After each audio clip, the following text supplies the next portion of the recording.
Good evening and welcome to my study. My name is Ron. I'm your host, and it's my pleasure to share a daily devotion with you. Because the best way to keep the armor of God on is to stay in the Word. Study it, work at understanding it, pray for understanding. Yeah.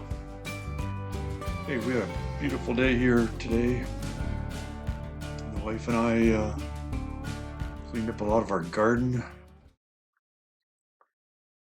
put a few things in the pantry, had a feast at supper time. We had some friends over, barbecued some steak, and lots of fresh veggies.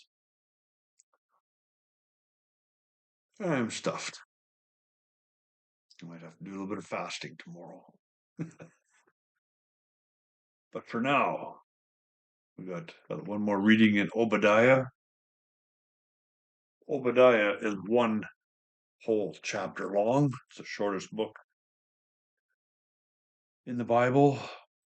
And I've really been struggling with this reading today,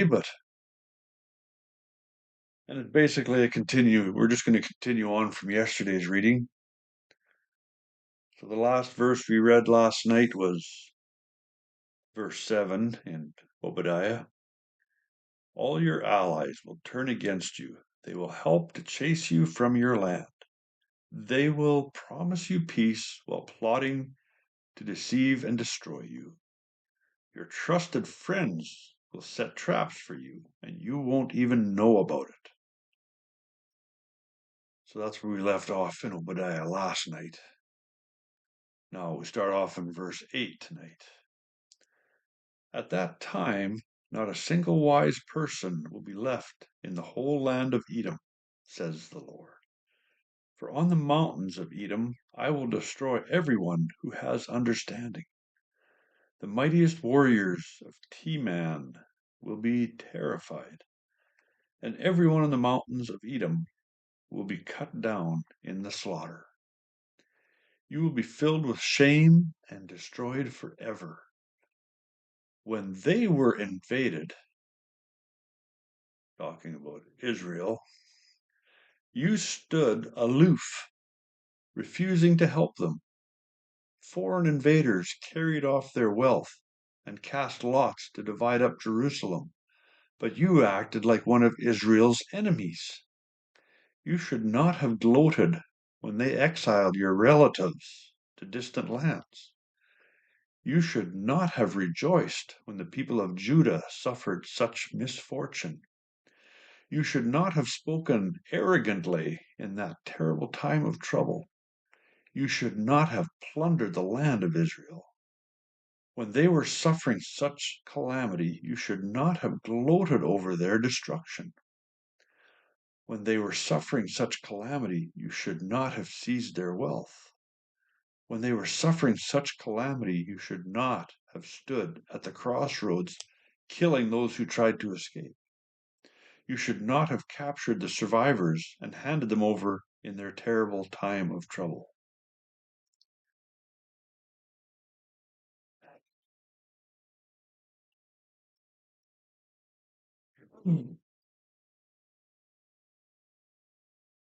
So, one reason I'm struggling with this reading tonight is in our present day, right now, Israel is battering the ever living daylights out of the Palestinians in the Gaza Strip, which I just can't fathom being right.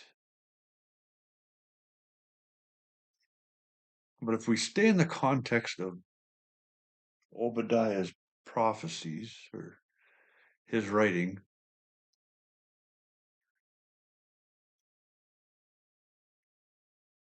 the thing we should take away from this is that we shouldn't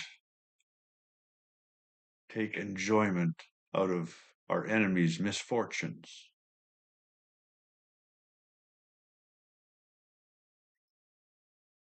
There's something to meditate on there.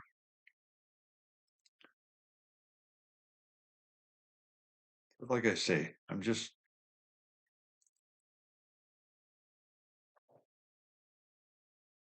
a little bit confused and a little bit mixed feelings. Anyway, you decide. You read it. Read that whole chapter of Obadiah. See what you think. And meditate on it and pray for understanding. In the meantime, it is Saturday. And we're going to add a verse. Right now, we've got Ephesians 6, verse 14 down pat. Stand your ground, putting on the belt of truth and the breastplate of God's righteousness. And where is that? Stand your ground right there, yeah. And for this week, we're going to add verse 15. For choose, put on the peace that comes from the good news so that you will be fully prepared. Yeah. For choose, put on the peace that comes from the good news so that you will be fully prepared.